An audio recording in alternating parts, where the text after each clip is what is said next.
Сәлем қыздар, бүгін сіздермен осындай сочный болып пісетін, қозының жұмсақ етінен әзірленетін қазақтың нағыз керемет тағамдарының бірі нағыз сірнемен бөліскім келеді.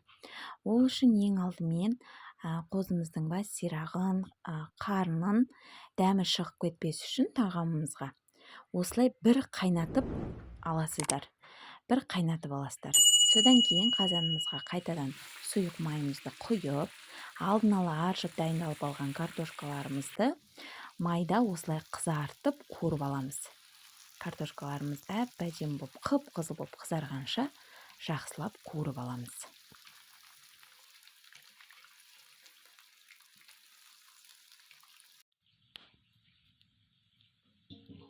Картошкамыздың үстіне аздап тұз сеуіп, жақсылап араластырып жібереміз.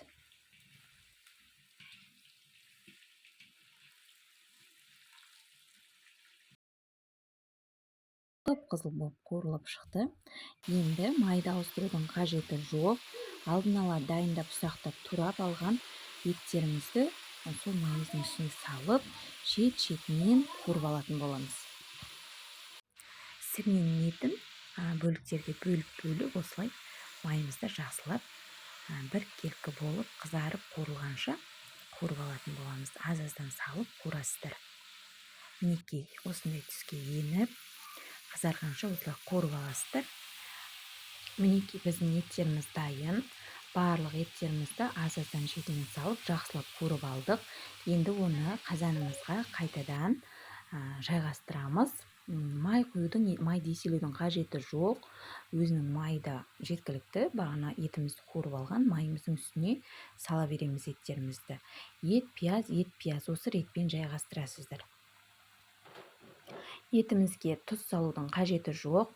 Өйткені жаңағы етті турап дайындаған кезде алдын ала аздап тұз салып, маринадтап қоясыздар тұзға. Енді дәмдеуіштерімізді салып кірісек, дәмдеуіштерде менде қызыл бұрыш, қара бұрыш, сонымен қатар үгітілген қызыл лазы. Енді барлық дәмдеуіштерімізді салып болғаннан кейін үстіне алдын ала қызартып қуырып алған картошкамызды салып,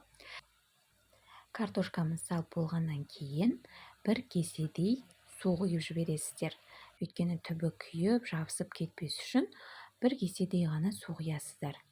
Су құйып болғаннан кейін бетін жақсылап бу шықпайтындай етіп, тұмшалап жауып, астындағы лапылдап жанып жатқан оттың барлығын алып, тек қана сол оттан қалған шоққа ғана біз сірнемізді бұқтырып пісіріп аламыз. Мінекей осындай шоққа ғана пісіресіздер.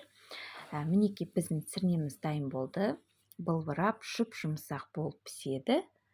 Сіздерге ас болсын. Міндетті түрде осы ретпен жасап көріңіздер. Сіздерге ұнайтыны сөзсіз. Сірнені негізі 20-25 минут қана буда бұқтырасыздар осылай.